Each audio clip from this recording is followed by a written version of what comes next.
High friends, welcome to my classroom. বন্ধুরা, এখানে আছি P square Q is to R, Q square R is to P ও R square P is to Q অনুপাত তিনটির মিশ্র অনুপাতের ব্যস্ত অনুপাত নির্ণয় করি। এটা ক্লাস 10 ম্যাথামেটিক্স, পেজ নাম্বার 79, প্রয়োগ নাম্বার 9। তাহলে মিশ্র অনুপাত বলতে আমরা আগে দেখে নেব যে এইটি যে অনুপাত, এটা পূর্বপদ, এটা উত্তরপদ।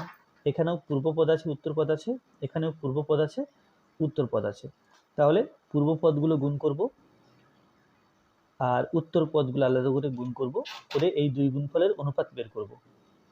তাহলে মিশ্র অনুপাত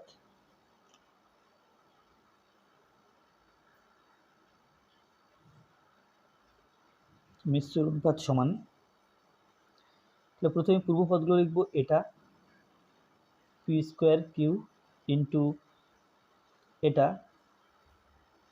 কিউ স্কোয়ার আর ইন্টু এটা আর স্কোয়ার পি হয়ে গেল। এবার উত্তর পদগুলো আর পি এবং কিউ, আর into P into Q.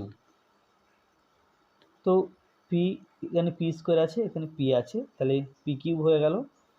Q এবং কিউ স্কোয়ার, কিউ কিউব হয়ে গেল। আর এবং আর স্কোয়ার, আর কিউব হয়ে গেল, ইস টু পি কিউ আর। তো পি কিউ আর দিয়ে যদি ভাগ করি এই পূর্বপদকে আর উত্তর পদকে, তাহলে এখানে p q q q r cube by p q r, অর্থাৎ পূর্বপদকে পি কিউ আর দিয়ে ভাগ করলাম, উত্তর পদ একেও পি কিউ আর দিয়ে ভাগ করব। তাহলে এখানে হলো পি স্কোয়ার, তাকে পি দিয়ে ভাগ, পি কিউব তাকে পি দিয়ে ভাগ করছি, তাহলে পি স্কোয়ার থাকছে। কিউ স্কোয়ার তাকে কিউ দিয়ে ভাগ করছি, কিউ কিউব তাকে কিউ দিয়ে ভাগ করলে কিউ স্কোয়ার থাকছে। আর কিউব তাকে আর দিয়ে ভাগ করলে আর স্কোয়ার থাকছে। আর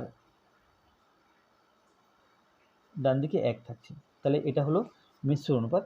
এখন এর ব্যস্ত অনুপাত বের করতে হবে। এর ব্যস্ত অনুপাত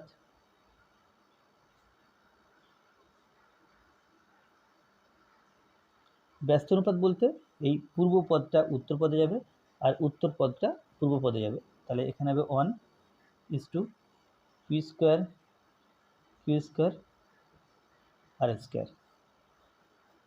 ধন্যবাদ।